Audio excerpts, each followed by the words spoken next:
Hi guys, so this is my sixth attempt at recording this presentation or streaming it. Um, I do want to clear some things up real quick before I get into it. I didn't get striked or swatted or anything like that, and I do appreciate the support from you guys. Thank you. What my issue is I'm using an old MacBook Pro, and it just simply isn't capable of streaming, and for that matter, even recording on OBS most of the time, or even making a video. That's actually a huge reason why you don't see as much content from me, because every time I try to get my research out there, even through lower quality video, my computer can't handle it the vast majority of the time. So, and I hate doing this, but if there's by some miracle anybody out there that has some money that is willing to help me out with getting a new setup, it would be greatly appreciated. Just email me at northmattheww@gmail.com and maybe we can work something out. So with that out of the way, I want to get to the presentation here, and I'm going to start by playing this video. Shout out to Free the Captives. This is hilarious. We sent you the citations.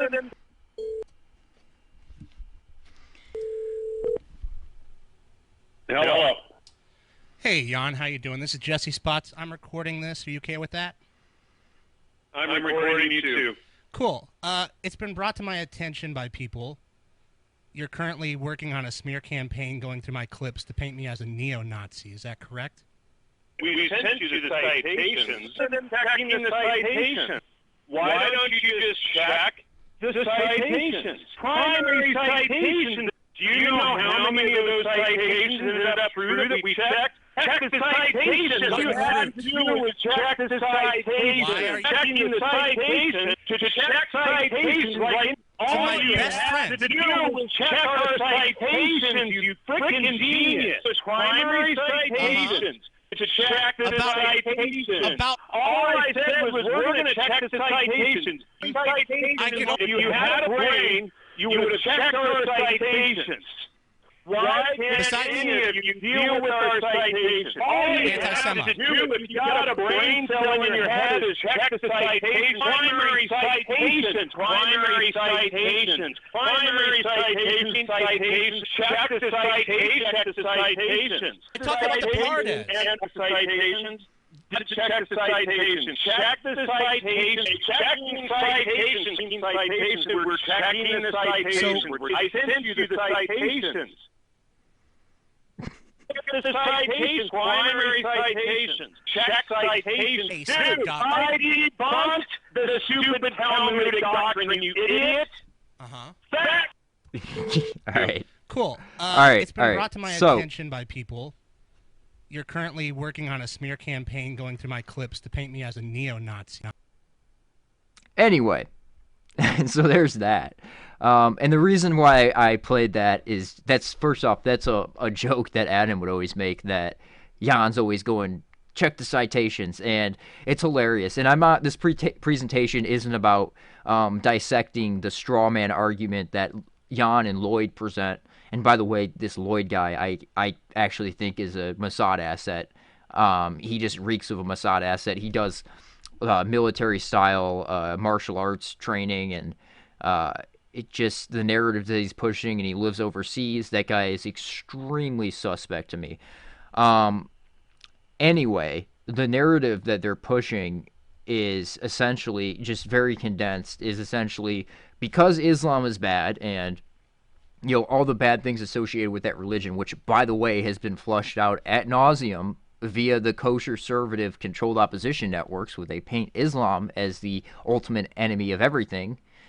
Meanwhile, Islam doesn't really have any institutional power. I mean, you could point to like Saudi Arabia and the Gulf states, but who really operates them? Who put the House of Saud in power in Arabia? No, that would be the British Jews. Saudi Arabia is a gopher state. It always comes out that Saudi Arabia and Israel are working together behind the scenes, getting directives from Israel.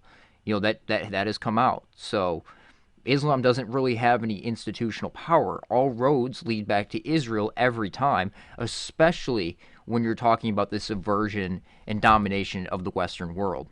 But as far as like dissecting the straw man argument that Jan presents, that because Islam is bad, and supposedly some Talmudic quotes have been debunked, then we must worship the Jews and follow everything the Jews say, and they're our friends.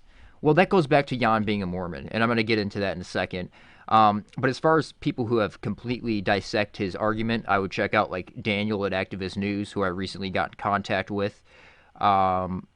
He does a really good job of dissecting how ridiculous the argument Jan is presenting really is. And for that matter, check out Sway, Handsome Truth. Oh man, I'm forgetting people. Oh, Albert Bershai for sure. I completely disavow the attack that Jan committed against Albert, attempting to have him censored. Guy does great work, great guy. So definitely check out his channel and show him a ton of support. But yeah, and the whole narrative that billionaires are funding our little genre here, our little group, the GDL, whatever that is, that's being funded by billionaires like Tom Steyer, that whole Halsey narrative, it just even adds to how ridiculous the arguments that Jan is presenting really are, especially for people who know what the GDL is and were around the entire time and saw it run its course. It's completely absurd. Here I am, and I don't even have a sufficient equipment. Meanwhile, supposedly we're all getting funding from billionaires. It's ridiculous. I would love that. If a billionaire wants to help me out, please. If you appreciate my work. But that's just simply not the case, and it just adds to how ridiculous the argument him and Lloyd are presenting truly is. So anyway, just getting the Jan situation out of the way first and foremost, I'm wiping my hands clean of Logos Media, and especially the direction he's currently going in. And it's frustrating to me because I do want to continue to cover some MK Ultra stuff, and I do think the research that he presented with the primary citations, but there's legitimate facts to that, and he included the Jewish element of that, or the Zionist element of that, who was dictating that cultural agenda and everything that was going on there. He included all that stuff. So he's essentially tainting his past research, which is very frustrating to me. Very frustrating to me. So, Jan, I can't continue to support this, especially when you're censoring people who disagree with you. If someone disagrees with you, they should have every right to give their opinion why and present evidence why and say that you're pushing a JDIF or a Zionist narrative. So how can you attempt to censor those people? Maybe you are, and I think you are, and it's coming through the Mormon church that you're associated with. So for those of you who don't know, and I'm sure most of you do at this point, Jan is indeed a Mormon, and that is the reason, in my opinion, that he's going in this direction, and it's being dictated through the Mormon church. And that's what the rest of this presentation is going to be about, is Jewish and Mormon relations and how deeply intertwined the Mormons are with the Zionist hidden hand. I never looked at Mormonism as an important piece of the puzzle, other than their association with the John Birch Society and these kosher-servative conspiracy networks that have been in place since the 50s, which we'll get into later on as well. The fact that they were deeply intertwined with them was always suspicious to me, but I never really looked past that, and I didn't know much about the church. But then I started looking, and it was just it blew my mind as soon as I saw how deeply intertwined the Mormons are with the Jews, and the fact that these Mormons who believe in Jesus absolutely worship essentially a Jewish ruling class and do whatever they say. It's unbelievable to me that they just follow these people who have no respect for Jesus, because the Mormons think they're going to get a seat at the table. They look at themselves as essentially Jews. And we're going to get into that. But first, I want to play this clip from my initial live stream, where I got 20 minutes of it out before my computer almost caught on fire. This is addressing the Ashton Birdie situation. Now, if you heard this, and believe me, this ties in with the rest of it. If you've already heard this, I'm sure a couple of you had, because I played it a couple times now. Just skip through it. But I'm going to add to it at the end. So let's give this a listen real quick. All right, hey guys. So I wanted to address the Jan situation. He's going. Are you following the narrative he's pushing? My opinion on why he's going in that direction, and really baked Alaska and Ashton Birdie why he's going in that cause of it is. Um, but initially, I wanted to talk about the whole baked Alaska and Ashton Birdie situation, and believe me, it ties in to the rest of my stream. I know everybody's commented on this, and this is weeks ago, but I felt obligated to at least give my opinion on what happened there, particularly because I actually liked the direction Ashton was going at the end of last year, early this year, where she started saying that the Republicans are the swamp as well. Blindly following Trump isn't the solution. That's going to get you nowhere.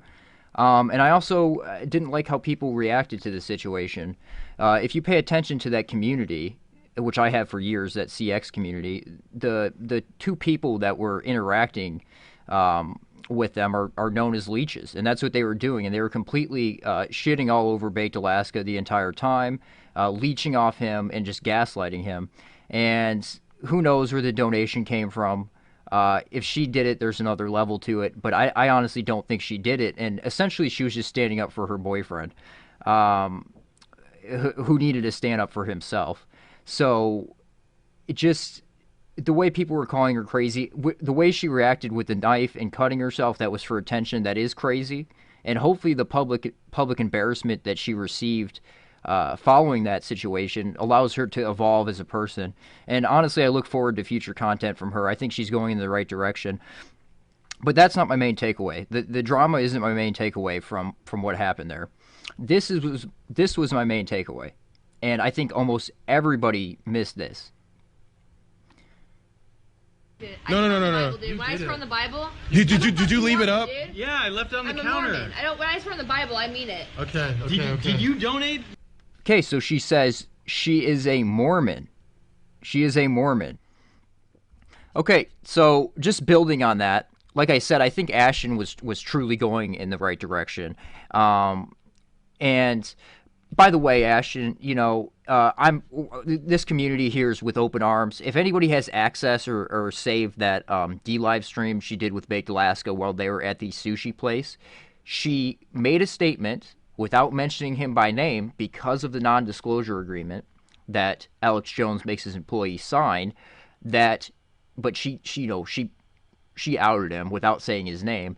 That she was offered, I believe it was $6,000. It was thousands of dollars. I'm pretty sure it was $6,000. For her to make a video on Black Panther to her 200,000 subs. $6,000. I want that just to sit in your brain for a little bit and just think about that. Why would you pay someone $6,000 to make a video about Black Panther? Seriously, think about that, and then think about how these networks operate and how people just pick up on these narratives and continue to push them, and the vast majority of them aren't getting paid. Okay, so all it takes is them to offer, a person like Ashton Birdie, and she makes a video about Black Panther, and then all of a sudden it spreads to all the people who just regurgitate the information. And furthermore, just if she were a Mormon, think about this. Now, like I said, that could absolutely be a joke. It could be a joke. But they were in Mormon territory there in Queen Creek, Arizona. There's a big Mormon presence at UC Berkeley where she went to college. So I don't think it's unlikely that she was a Mormon or is associated with the Mormon church. And I want you to think about that. That is probably the reason she was raised to the level of prominence that she was. And it's also interesting seeing a girl like her, and the image that was painted about her is so different, and the image that was packaged and branded of who she was is so different than who she truly is as a person. And people just perceive what that image is. It's just very interesting to me. And I'm not being a white knight here. I'm not. I really do. I think she's sharp. I really like the direction she was going, and we need more people like her, especially insiders who understand how these networks operate, to come out and speak out about it and really say that this left-right game is a perversion of the republic. It's like what John Adams said, and I'm paraphrasing here, that the thing he fears most is a two-party system dominating the republic. That's really the only thing that can go wrong. I mean, this left-right game is truly a perversion of the republic. And then you have these controlled opposition assets like Mormons, the ultimate Christian Zionists in place, who are coming at it from a good heart because they're brainwashed by their religion to bow down to their Jewish authority. So they're coming at it from a good heart, but they'll never question Soviet Israel. Never question Soviet Israel just because they have that title that they're Jews or God's chosen people, which is what Mormons believe about themselves as well. And we're going to get into that.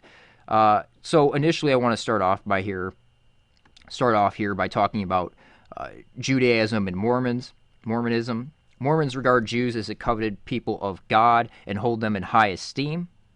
Studies have shown that American Jews generally view Mormons more positively than any other religious group. Okay? Jews view Mormons more positively than any other religious group, despite often voting on opposite ends of the political spectrum. So the Mormons are typically conservatives, almost always very conservative. But the Jews still view them more positively. Why? Because the Mormons are all about bowing down to the Jewish power structure or the Zionist power structure. I mean, so you can have the ultimate progressive Jewish groups, and Mormons will still bow down to them no matter what and respect them and be dictated by them, essentially, just because they have that Jewish title of God's chosen people. They truly are the ultimate Christian Zionists. And as we'll get into later, and I kind of hinted at it with Ashton there, just the association with Mormons. And this is one of the first things that clicked with me, that there's something more to this Mormonism thing. The association with Mormons and these kosher-servative controlled opposition networks where they never ask the JQ. They completely gatekeep that. The association with the amount of Mormons that are in these networks. Then I was like, maybe there's something more to this. And as we're seeing here, it is deeply intertwined with the Zionist power structure. Mormonism and Freemasonry, this isn't what I'm going to focus on today. I'm just mainly focusing on the Jewish relations. But you could do a whole show about how deeply intertwined Mormonism and Freemasonry are and how similar they are. And then also, I'm sure as many of you know, the amount of Freemasons that are also in these kosher-servative controlled opposition groups. Okay? So, Jews and Mormons quietly forging a path. Interesting. Jewish-Mormon relations are apparently humming along out of public view. A low-key initiative has brought together leaders of the Mormon Church and representatives of several Jewish organizations recently marked a decade of cooperation with a series of meetings at the Mormon Church headquarters in Salt Lake City. Cooperation. Keyword, cooperating with the Zionist power structure. And if you're, as many of you know, Mormons in that church, and I'm not saying all Mormons are bad, but Mormons are all about submitting to what their church tells them to do. And the higher-ups of their church are all about worshiping Israel. So the church says, nope, you worship Israel. You go along with what they tell you to do. The Mormons are just going to follow. That's why they're the perfect tools. I mean, they truly are a perfect tools and a perfect kind of buffer, between the Zionist hidden hand, especially through a conservative conspiracy culture type of umbrella structure.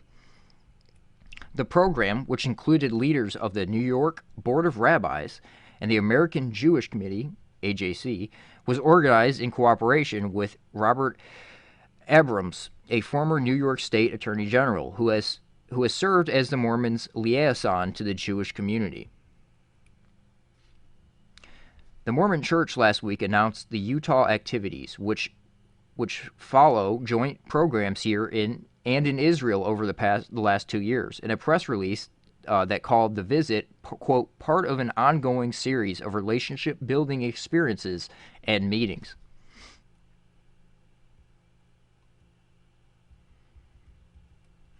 It was a natural decision. It was a natural decision to cooperate with them.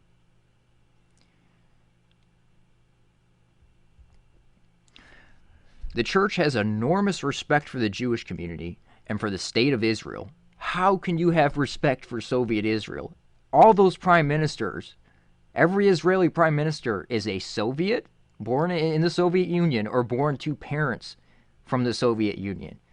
Israel is the back door into the West, a subversive Eastern country that is the ultimate back door into the West that all roads lead back to, as far as politics, as far as entertainment, school, I mean, just everything. Literally everything. There's a paper trail that leads back to Soviet Israel and dual loyalty. You can't ignore that. The only way you can ignore that is if your religion tells you to. And they think they're going to get a seat at the table. Nope. Anybody who believes in Jesus is not going to get a seat in the table in Soviet Israel. Abrams, who invited Mormon leaders to Shabbat dinners in his Manhattan home, said participants in the programming may sponsor future joint humanitarian activities. Okay, so the humanitarian activities are a lot of times cover for intelligence activities, as we're going to get into later. Actually, I forgot to mention this, and then I'll get back to the Jewish thing. I completely forgot the intelligence thing brought this back up to me. Big shout out to Steve Outram, who Jan thinks is this guy that is funding these networks that run trolls against him. I think Jan burned those bridges himself, and I later found out that Steve has shared my work quite a bit, as well as added quite a bit to it, so big shout out to Steve Outram. He's done a lot of good work as far as dissecting Jan and a lot of the straw man arguments and ridiculous narratives that he's pushing on his website here, burners.me. So I would check this out. Jan denying the dancing Israelis, basically worshiping Israel. It's a very, very scary turn of direction. So definitely a big shout out to Steve Outram. Check his website out, burners.me, and there's all kinds of good content on here. But and this is a archive claiming that he is a possible FBI informant, and that's really not outside the realm of possibility. It's actually very likely, given how the Mormon Church is so closely intertwined, not only with the Zionist hidden hand, but also with the intelligence agencies. Right? And what another perfect buffer where you can fill these intelligence agencies with these Mormons who are all about worshiping Israel, but they appear to be white Christians, right? I mean, it really is a perfect tool. And it's not a surprise to me that the Zionist hidden hand is using these Mormon assets. So what's this one here? What Jews can learn from Mormons? Under the leadership of Robert Abrams, okay, so this is what we just talked about, working together. Yet there is no question that the leaders of Latter-day Saints Church feel a real kinship and respect towards the Jewish community. Church leaders took great pride in welcoming us to their headquarters. Great pride in it. You guys come on in and subvert our organization. Suck us dry. Chop us up and suck us dry. Just like you're trying to do to the Western world. Okay, so here's some good videos I pulled. There's about 3 of these that I want to play for you guys. Yeah, so we'll just view these.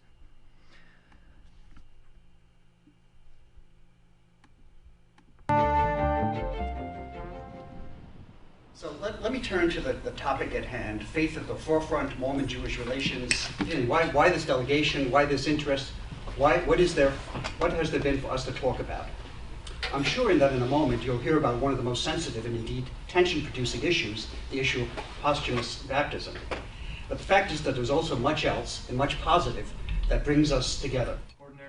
If I were to choose a word that would sort of try to describe this newfound growing relationship, I think it would be promising, tentative, because it still deals with the issue of one religion that has as at the center Jesus, and another religion that does not accept his messiahship. And so I mean, just look at that, right in the meeting. Nope, we don't accept Jesus, but you guys worship us. How does that follow to you guys? I don't understand how you can worship this class of people who has absolutely no respect for your Messiah, just because they have that title of Jew. I mean, it's just insanity to me. that will always be there as a barrier, but it doesn't. I mean, and just you can tell by his body language here. There's just no respect, absolutely no respect for these Mormons. You know, no respect. They're just going in there and running the show. Come on, guys.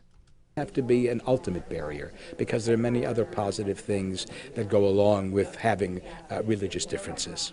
We both come from faiths where we believe, I don't know if we say we believe it, but... Gregory Smith, former pro-Israeli activist at Brigham Young, AIPAC representative. So the Mormon Church has AIPAC representatives. Think about that. The Mormon Church has AIPAC representatives. That's how deeply intertwined they are with this power structure.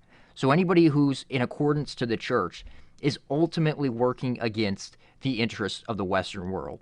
Okay? It's really that simple. You know, and like I said, not all Mormons are bad. They're really good people. They're just deceived by the church's power structure because the church chooses to worship Soviet Israel. But it happens where individuals make a difference, where certain individuals within the history of our people have stood up and really made a difference, whether it's David Ben-Gurion or... Excuse me? David Ben-Gurion? David Ben-Gurion. You have this Mormon leader, elder, whatever he is, AIPAC representative, saying David Ben-Gurion is a great guy and made a huge difference. David Ben-Gurion is quoted as saying, "I am a proud Bolshevik." Think about that. This is also the guy that says we're going to see a Eurasian landmass. Europe and Asia are going to be one landmass, which ties in with the Belt and Road Initiative, Israel, China, and Russia. And guess what? America is nowhere in the picture. So are the Mormons working towards the interests of the West and of America? I don't think so. Brigham Young, I think that there's strong corollaries.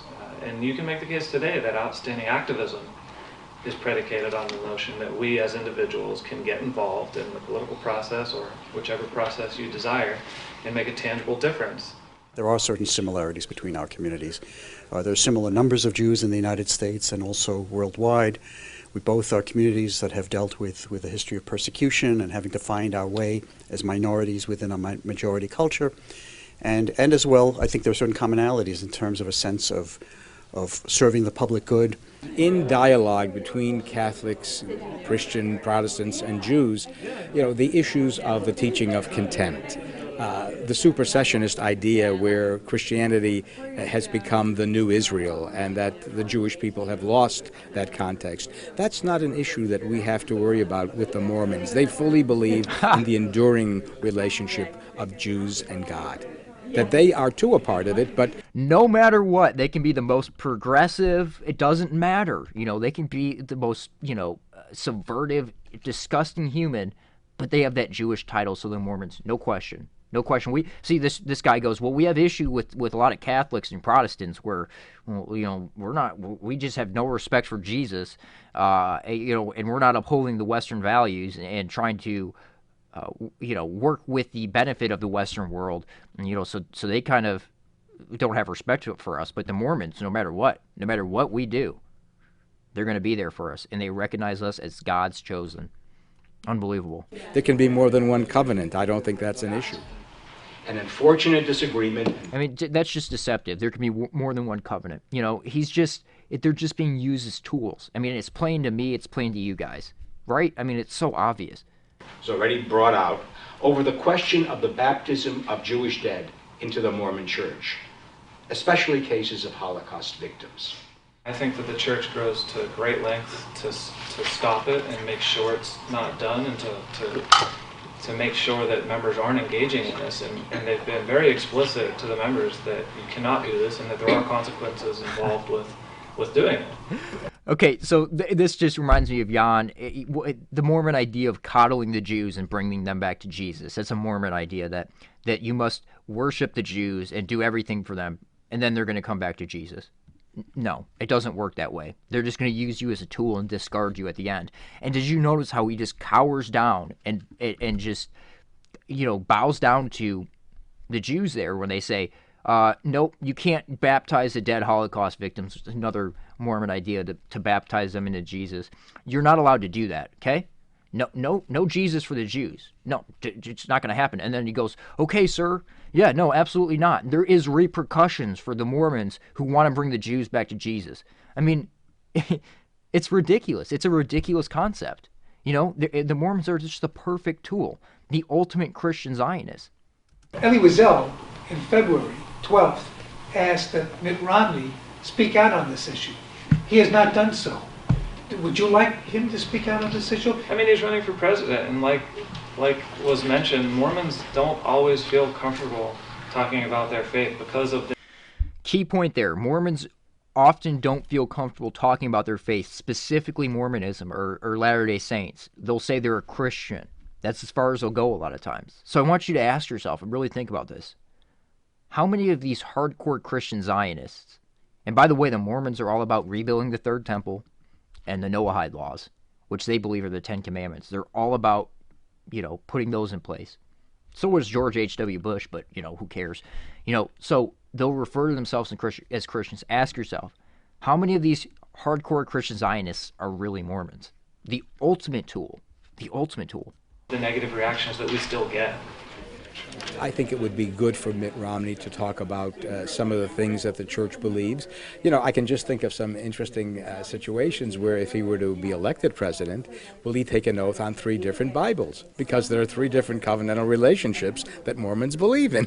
You know, it just popped into my head. But I mean, but the reality is this. Look, the interest of the president is for the entire nation. The interest of the president is to uphold the Constitution, to make sure that our various, governmental levels. Okay, so first there, he made fun of the fact that there's 3 Bibles in the Mormon religion. He thinks that's ridiculous, you know, obviously by him laughing at it. Also, he's saying that the ultimate duty of the president is to uphold America's benefit. Nope. He understands that the ultimate duty of the modern president is all about upholding what Israel wants. You know, in a Mormon, it really is a perfect tool, but it doesn't matter, left or right, you know, atheist or Christian. They're never going to put a Jew in there because it's all about, you know, the Judas goat type of concept where you have to have the face of the nation up there. You can't put a foreign guy, a Jewish guy up there, especially when they're being dictated by Israel behind the scenes, you know. But a Mormon really would be a perfect tool for him. All work together, but at the same time are separate and don't try to take over one from the other. And I think that's really what is most important, that as a nation where freedom is an inherited responsibility, that we need to worry about that much more than what the individual person believes in his church or in his synagogue or in his mosque. All right, so there you have it. There you have it. Unreal, man. You know. All right, moving on to the next one here. Just some more, when I first came across this stuff, I just was getting chills, you know. It's like, I knew I stumbled onto something, you know, when I started seeing all these relations. It's truly mind-blowing.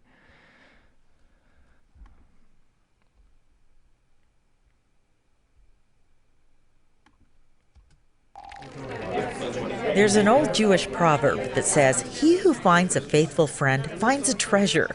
These are not mere words for Latter-day Saint and Jewish leaders who have spent the last decade cultivating strong relationships. It's been thrilling, fulfilling to be able to see this continuous stream of contact between our 2 communities and to understand how we're members of different faith communities, but there's so much that binds us together. We're so similar in so many ways.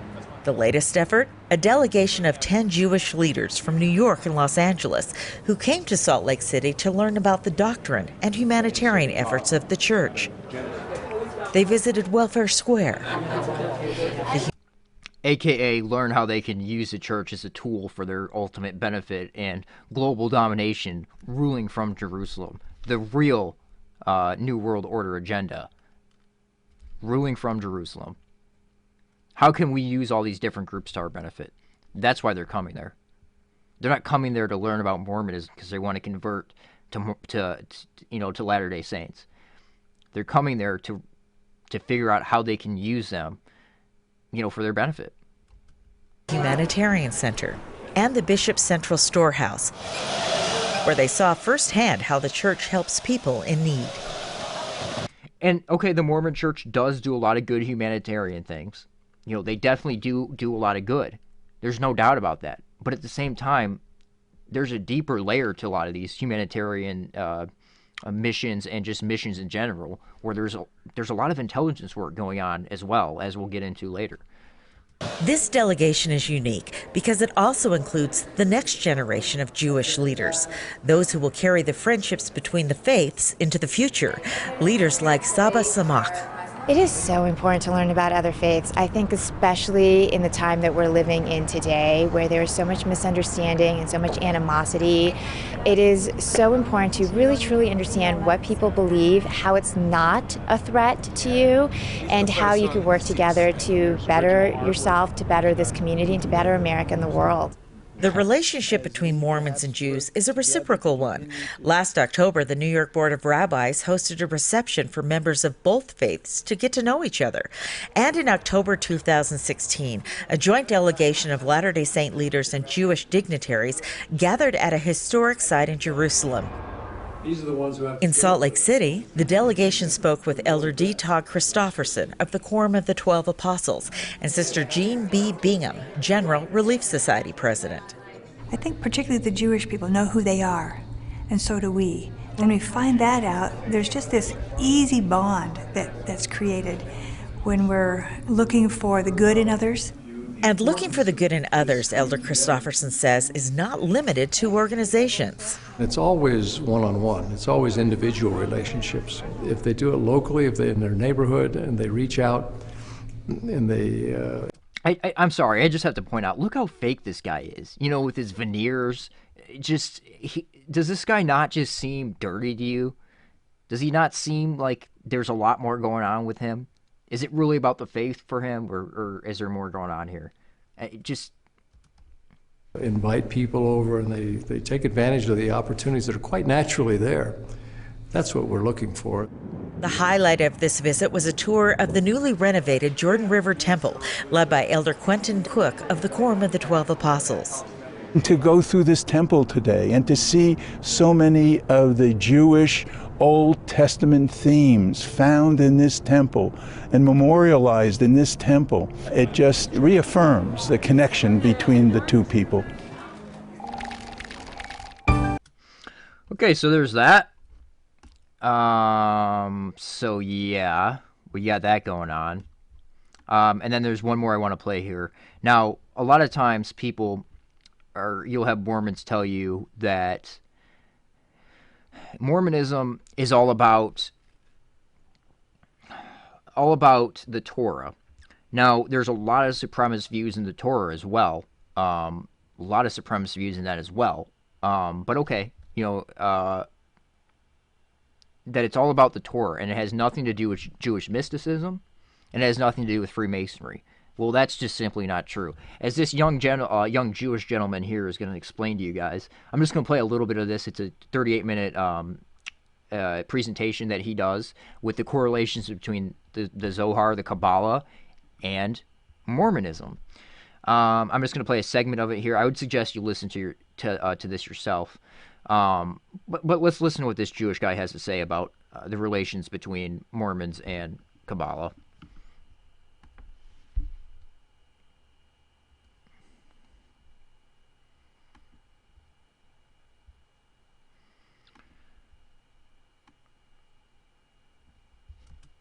Texts are translated into Latin in the Renaissance, and then translations into English happen in the early modern period. So now some of the basic theological claims in Mormonism that I think bear affinities to Kabbalistic ideas. One is the notion of priesthood and the ordinances thereof. So the idea of the Aaronic priesthood, or priesthood of Aaron, the priesthood of Melchizedek, and the priesthood of Enoch. These sort of three levels of priesthood and the emphasis on religious ritual having an impact on the divine realm and having in response to that, an impact in the cosmic realm. For Kabbalists, Jews maintain the fabric of being itself. They maintain the universe through their religious practices. There are affinities between that and Mormon notions of priesthood ordinances. The divinity of the soul and its connection to God. Obviously, that's not a uniquely Kabbalistic idea, but it's one that emerges in Mormonism in ways that are evocative of Kabbalistic ideas. Also, notions of three levels in the divine world and in the afterlife, the celestial, terrestrial, and telestial. In Mormonism, there's a three-level notion of the divine realm as well, operative in Kabbalah. The sanctity of marriage and procreation as a sacred duty connected to the divine realm. This is something we find emphasized in a really pronounced way in Mormonism and in Kabbalah. Ongoing revelation and the utility of truth in altered forms in other places. Kabbalists also regarded themselves as having access to divine revelation. And Kabbalists in some of their books are referred to as being a Navi, a prophet. And despite the fact that in more conservative sectors of the rabbinic tradition, prophecy... Now, there are Mormons out there who think they're prophets. That's all I'm going to say. ...is said to end with the end of biblical revelation. Kabbalists are not afraid to use the term prophet in reference to themselves. The notion of a bond between matter and spirit, emanating from the connection of everything to God, and thus the value of the practice of law and ritual, this is something we find in both traditions. As, of course, the theurgic principle, the notion of things above and things below, reflecting one another, paralleling one another, and impacting one another. These are discourses between Mormonism and Kabbalism that raise the question of what kind of historical lines of influence there could be between these two traditions. So now, of course, if the Book of Mormon was an uncovering of ancient secrets, it reminds you of the Zohar. But in what way could Joseph Smith had access? Okay, so he gets into how he gets into how Joseph Smith could have possibly had access to it, and how it was readily available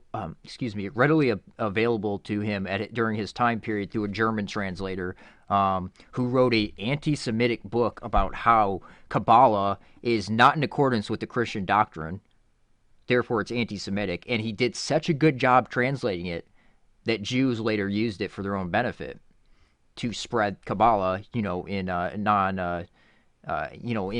in those languages. So, I suggest, just for time's sake, watch this whole thing. He really gets into some interesting connections. And at the same time, there's also books out there. Behold the Tree of Life, a rabbinic approach to the Book of Mormon. Okay? And just ask yourself, if the Jewish power structure loves a church this much, what are they doing for them? There's got to be some major benefits to them. Just ask yourself, why would the Israeli Zionist power structure love this church this much? Okay, so moving on into controlled oppositions in Mormonism. Okay, big shout out to Jesse. We talked about this after my initial live stream cut off, and I totally forgot, and he reminded me that Glenn Beck is a Mormon, and his career is very interesting. Very interesting in his career arc here. So let's read a little bit of this. Glenn Beck is arguably one of the most influential Mormons in the media today. Broadcast on more than 400 stations, his nationally syndicated radio talk show is the third most popular in the United States, and his afternoon television show on the Blaze Internet TV network has millions of viewers tuning in to hear what he has to say. But before Glenn joined the Mormon Church in 1999, his career and his personal life were in ruins. Wasn't successful up until that point.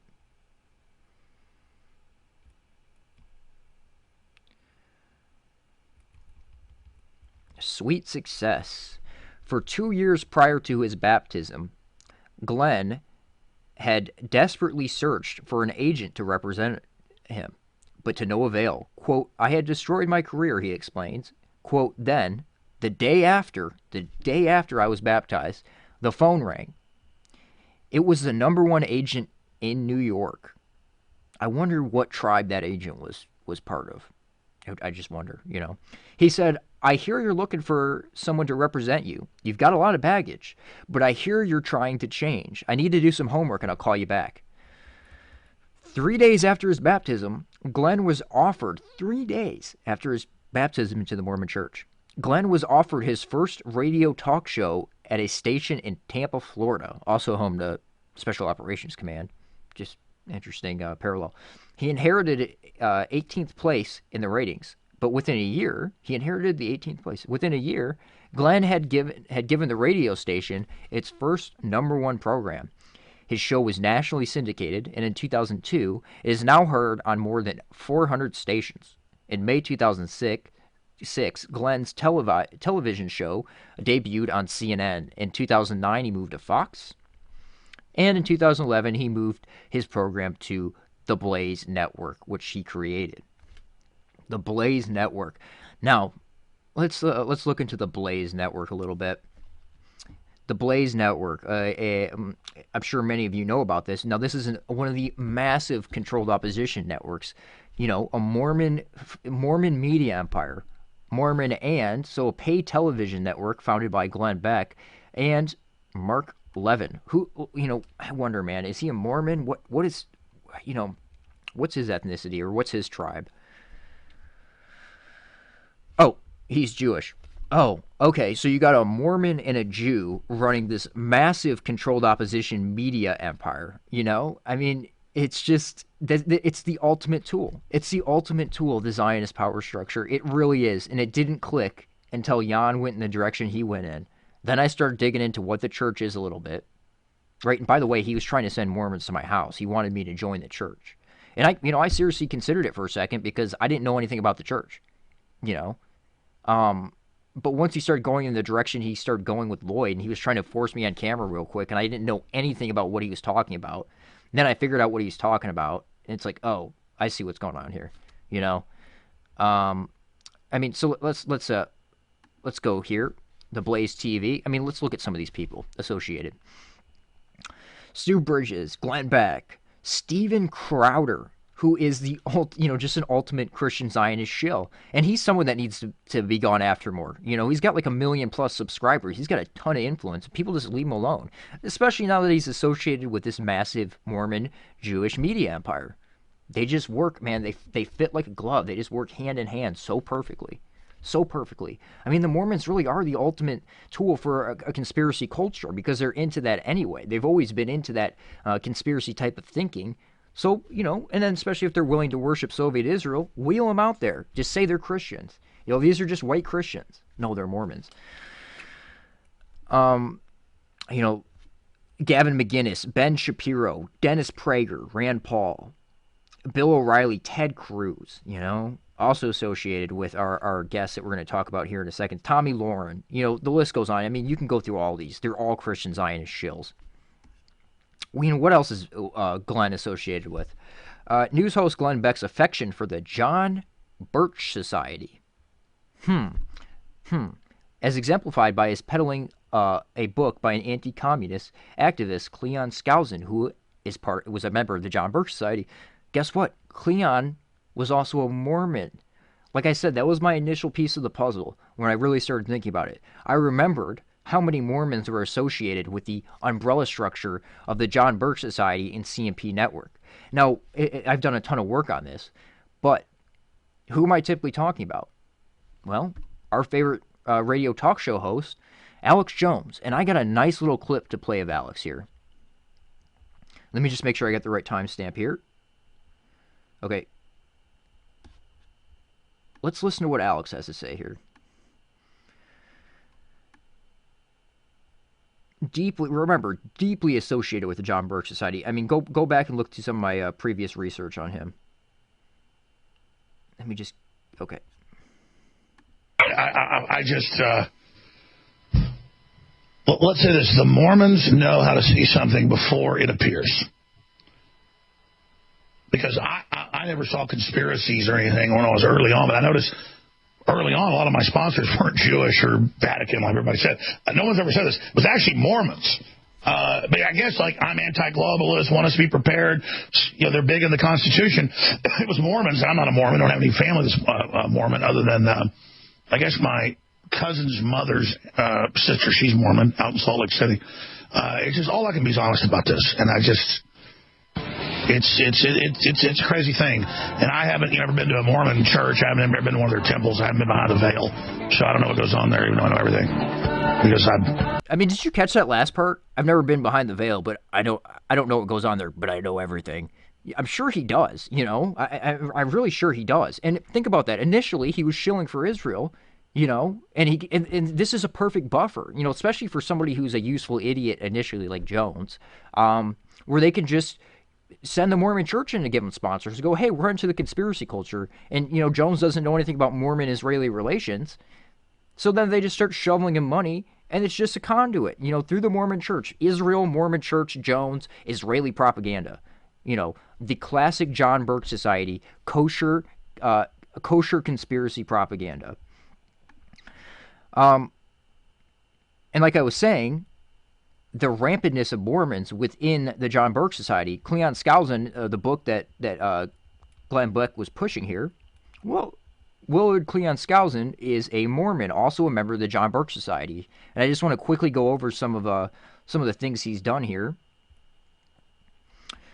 Lee told a friend that Skousen was one of, quote, the greatest spenders of public funds anybody who's ever served in any capacity in the Salt Lake City government, and, quote, a master of half-truths.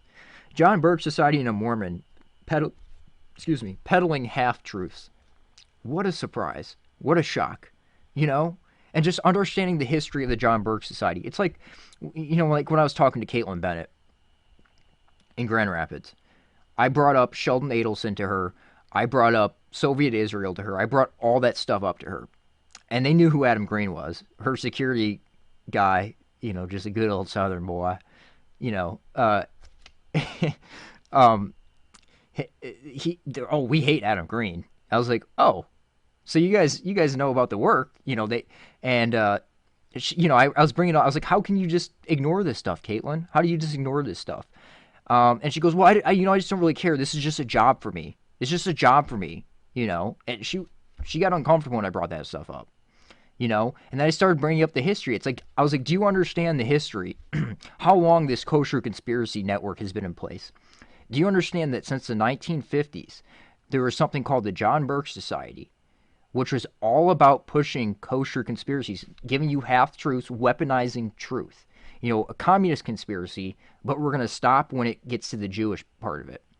You know, we're going to stop when it gets to the JQ. And there was people who recognized that back then even. Like, you know, you had Reverend P. Oliver and William Luther Pierce, who were members, you know, and they got disillusioned with it, right? They got disillusioned with it because they weren't getting to the Zionist power structure. They weren't getting to the JQ. So then they recognized, well, this is just a massive network of gatekeepers, you know, kosher conspiracy. This has been around since the 50s. This is the same framework. This is nothing new. It's a massive umbrella structure. And why did William Luther Pierce and Reverend P. Oliver, when they tried to start their own societies and councils, they went nowhere? They went nowhere. There's a reason why these networks are able to operate and tell you all kinds of different things. You know, but as long as you focus on the left-right game and never get to the JQ. And the Mormons are the perfect tool for it. By the way, Skousen, as we mentioned, is Joel Skousen appears on Alex Jones's show regularly. Regular guest on Alex Jones's show, and he gives you all kinds of interesting information, but he never gets to that JQ. And he also never mentions the fact that he is a Mormon, fellow Latter-day Saints member with Mitt Romney. Joel Skousen is the older brother of Mark Skousen, also a Mormon, and the younger brother of Royal Skousen, also a Mormon. The three Skousen brothers are the nephew of conservative author and commentator Cleon Skousen, who we just mentioned. Okay? So you see how these networks operate? They're filled with Mormons, absolutely filled with Mormons, who call themselves Christians. But you understand? You know, there's plenty of Catholics and everything else in here. Just quickly going over what the John Birch Society is here. This is my notes from a documentary I wanted to put together, but unfortunately my computer couldn't handle it, and it crashed every time, and I was never able to put that out. So I did release my notes, and I need to go back through and correct this. I think they're worth checking out because it just shows how deeply intertwined these kosher conspiracy networks are, especially with a president like Trump. And it gets into Jones and everything else, just a wide spectrum of what these umbrella structures are. So excuse the grammatical errors. I should have fixed this a while ago, but I just wanted to release these. So I would say these are worth checking out. But just quickly to go over how important is, so this is talking about the Council for National Policy and the John Birch Society. And let me just read this one real quick. So the Council for National Policy reflects a slick, updated repackaging of the John Birch Society philosophy, as well as the John Birch Society as a paradigm or pattern of thought. Your pre-programmed subconscious, where your thought patterns are coming from. Your algorithmic thinking, 5% of your thought process is pulling from that predetermined stock. So as far as conspiracy cultures, you have Jones in place, who's pushing this JBS paradigm, JBS kosher conspiracies, and then all people have is they're able to pull from that stock, the classic John Birch Society narrative. And Jones pushed None Dare Call It a Conspiracy and all kinds of JBS material, and as a conduit for intelligence operations. Just as the Mormon Church is used as a conduit, so is the John Birch Society. It's interesting, and I get into some of that in this as well. The John Birch Society is the original framework. Like I said, these naive girls that get scooped up into this stuff, they don't understand, and guys as well, they don't understand that this is not grassroots, this is nothing new. This umbrella structure has been in place since the 50s to gatekeep, okay? The framework and secret society and the precursor to all this. So how important is it? Without understanding this umbrella structure of societies and councils, the Cato Institute, Council for National Policy, Heritage Foundation, John Birch Society, the list goes on and on and on. Or even recognizing its existence, and it's all a bunch of cross-contamination under this massive umbrella structure to gatekeep. Without recognizing it appears to be a network of real independent, quote, truth seekers. This is a key disconnect. This is the major key disconnect. That's why if you understand this history and you understand how long they've been running this scam for, you're able to work it out in your head that, oh, this is controlled opposition. These people really aren't independent. They're all part of this classic framework. This is a This is a network of Judeo-Christian Zionist pawns, or true believers, as CNP member Oliver North called them. So you have a couple real deceptive, nasty psychopaths in there operating all these good-hearted, a lot of times Mormon or Catholic or whatever, good-hearted people who are just deceived. And bona fide operatives, they provide a smokescreen of seemingly Christian white men, but are ultimately operated by the Jewish hidden hand. These are Zionist propagandists at their core. This is the origin and continuation of the conspiracy culture. You have to understand the history to understand the direction you're going, especially when they all tie back to this umbrella structure. You understand that you're just going to spin your wheels in the mud forever playing this left-right game, a perversion of the true republic, and you're going to get nowhere until Israel's dictating the world from Jerusalem, and you're all shoved into these little smart cities. Every single religious advocacy group you've ever heard of, and some you haven't, are listed to CNP. Every major think tank, from the Heritage to AEI to CNP to the Federalist Society, trace their roots back to the John Birch Society. So the CNP anointed Trump in 2015, Bush in 99. It's a face of a large network of groups and subgroups, ultimately tying back to the John Birch Society, controlling the opposition since the 1950s. Okay? And a lot of times you'll see mainstream say that the John Birch Society was anti-Semitic or anti-Mormon. Meanwhile, it was filled with Mormons, and meanwhile, it was filled with Jews, as by their own documents say. And just all you have to do is look at the kosher conspiracies that they were pushing. It's the same thing you hear on Alex Jones, literally, since the 50s. With updated, just in accordance with modern times. So, again, in their documents, Jewish members, constantly Jewish members in the John Birch Society. They talk about how they love the John Birch Society, how it's good for America. Right. Controlled opposition is one of the worst things. That's why I focus on it so much, because so many people will not admit that they've been duped for a second time. They just won't do it. Why do so many Mormons back Trump? I wonder why. Okay, and then I want to wrap it up with this. Yeah, I'm going to leave it at this. There's one more thing I could go over here, just describing. But you should do that research on your own. Just look into the Mormon mafia within the intelligence agencies, okay? So this is a really interesting article. Why Mormons make great FBI recruits. Why Mormons make great FBI recruits. Remember this? Man, I really do think Steve's onto something here. You know, I'm honestly kind of scared of what Jan's going to do in retaliation.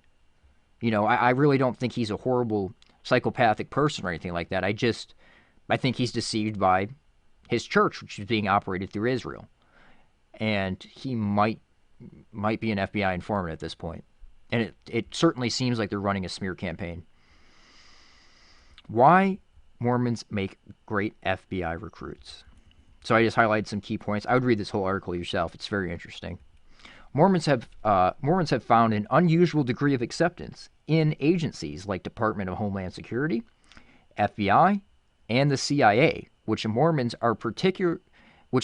as particularly desirable recruits, and have a reputation for hiring a disproportionate number of people who belong to the church. While this comes as a surprise to most people in Washington, and particularly among the people who work with or report on intelligence and law enforcement, it's common knowledge. I didn't know this until I started connecting the dots, and then it makes perfect sense why you would fill the intelligence agencies with these people who are loyal to Soviet Israel, when you understand that Soviet Israel and dual citizens dictate this country. It's really obvious. The disproportionate number of Mormons is usually chalked up to three factors. Mormon people often have strong foreign language skills from missions overseas, and a relatively easy time getting security clearance given their abstinence from drugs and a willingness to serve. This is a common theme. Their willingness to serve, or their willingness to submission. I want to see if I can find that in here real quick. If I can't find it, I'll just forget about it. But this is about a Mormon mafia group and how they all looked out for each other and how it's just rampant with Mormons. And in here he says, okay, further, this is why he recruits them, a Mormon recruiting other Mormons, and this is why they're perfect. Further, their religion includes strong drives for submission to authority. And ask yourself, what is that authority? Submission to authority, especially if it's the church and especially if it's a Jewish authority. I get why they want to hire them. You know, I get that mindset. If you're Soviet Israel, those are the perfect tools. You know, I keep saying that, but it's just, that's what they are. There have been Mormon FBI agents since early in the Bureau's history.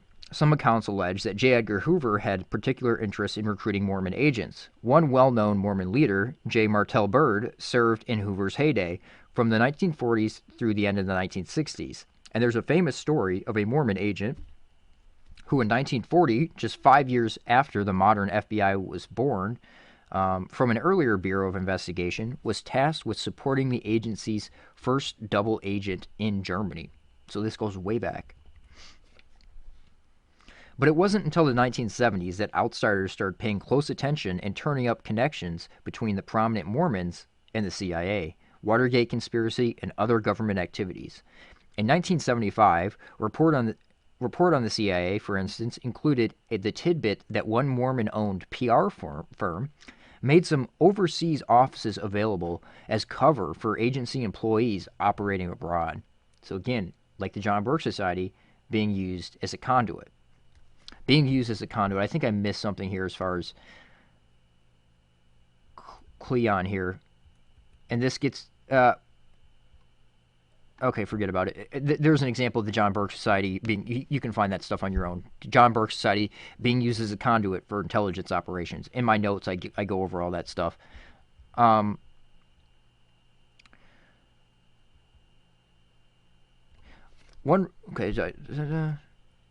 Operating abroad. And in the 1980s, a BYU professor told the authors of The Mormon Corporate Empire, a 1985 social science study on the church and its power, that, quote, "We've never had any trouble placing anyone who's applied to the CIA." Quote, "Every year they take almost anybody who applies," he said. It was around this time, too, that two cases put the Mormon members of the FBI dramatically into the public eye. In 1984, FBI agent Richard W. Miller was arrested, and he became the first FBI agent to ever be indicted for and eventually found guilty of spying for the Soviet Union. Now, when you understand that all the prime ministers in Israel's history are from the Soviet Union, and the fact that Israel is a backdoor into the West, and that, what did all those Soviet defectors say again? That Russia is going to fake its breakup until it takes over all of America's resources, and then they're going to come back stronger. Man, that's easy to do when you got a country like Israel, and you dupe all these Christians, who think that Jews are God's chosen people and that Jesus would be on their side. Man, that gets real easy to do, doesn't it? Doesn't it make sense why Mormons would be spying for the Soviet Union? Especially when it's a bunch of Jews running that government? Just saying.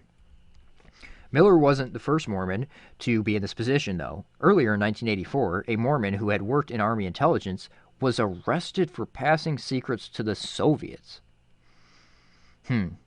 Miller had been recruited at BYU, Brigham Young University. At his trial, testimony revealed a tangle of religion and work at the Los Angeles bureau where he had worked. One Mormon FBI agent said that he'd understood that Miller had been put under his command on a prestigious counterintelligence squad, quote, because our common religious background, and especially because your submission to Jewish authority. Another agent, Matt Perez, testified that Richard T. Bredzig, the head of the LA bureau and a Mormon bishop, had protected Miller and kept him from being fired. A Mormon bishop protecting a guy who's spying for the Soviet Union. Man, that's really dirty. Part of their complaint was that Mormon higher-ups had favored agents of their own religion.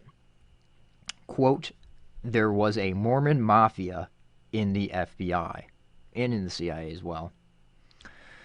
What is known is that agencies like CIA and FBI still recruit at Brigham Young University, looking for students with language skills and interest in public service. And then also, you can't forget, they like to put that language skill thing in there, but all kinds of people have language skills. I took German in school and Spanish and stuff. All kinds of people have language skills. But, it's not just Mormons, but the Mormons are really, really about submitting to the Jewish authority. Often, after a long career in the FBI, agents will join Latter-day Saints security department.